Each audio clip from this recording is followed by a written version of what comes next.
अस्सलाम वालेकुम जमशेद भाई, गुजरांवाला से खिज़र बात कर रहा हूँ।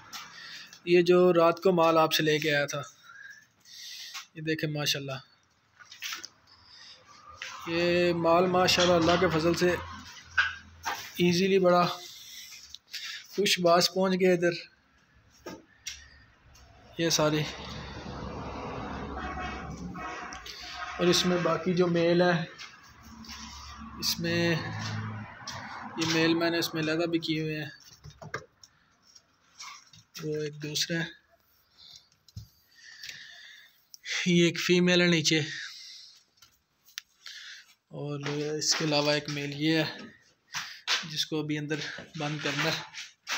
बाकी ये माशाल्लाह सारा सेटअप अभी लगाया है, बाकी आस्ता आस्ता इंशाल्लाह अपडेट करते रहेंगे अल्लाह के फजल से। ये सारा पिंजरे का।